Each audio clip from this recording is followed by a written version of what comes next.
cantik berseri, diseram embun pada tiap pagi. Ilmu dicurah setiap hari. Terima kasih guru jasamu dihargai.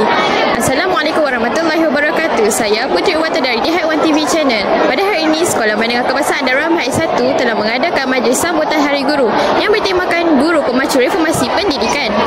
Sambutan ini wajar diraikan bagi menghargai jasa guru-guru yang telah bertungkus lumus mendidik murid. Tanpa melengahkan masa lagi, mari kita saksikan peluncuran majlis ini.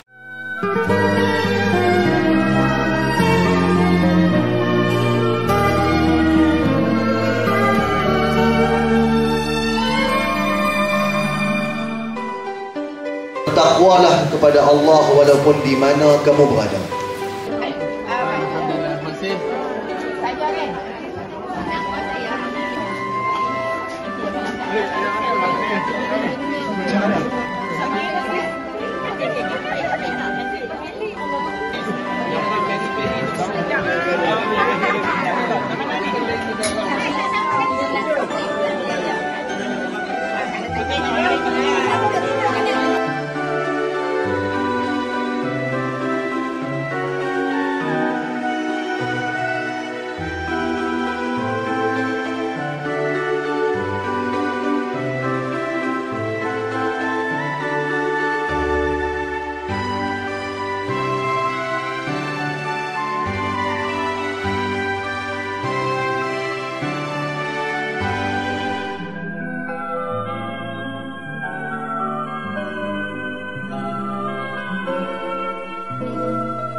Terima kasih yang tidak terhingga kepada insan-insan luar biasa yang telah mencurahkan segala tenaga, masa dan jiwa demi mendidik kami menjadi insan berguna.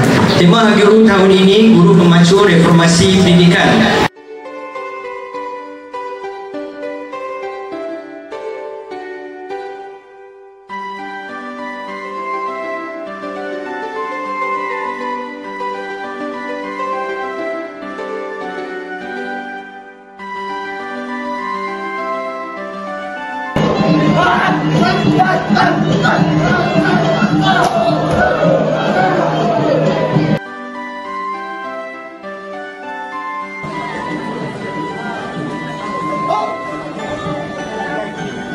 Terima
Dari subuh hingga ke senja, ilmu dicurah tanpa jemu.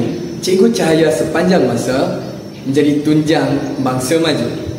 Terima kasih cikgu di atas segala didikan, tunjuk ajar dan kasih sayang tidak pernah putus untuk kami. Semoga cikgu terus diberikan kekuatan untuk membimbing dan mendidik kami untuk menjadi insan yang lebih berguna. Selamat Hari Guru cikgu, jasamu dikenang, baktimu disanjung. Itu sahaja dari kami di Haiswa TV Channel. Jangan lupa like, subscribe and share video ini. Bye.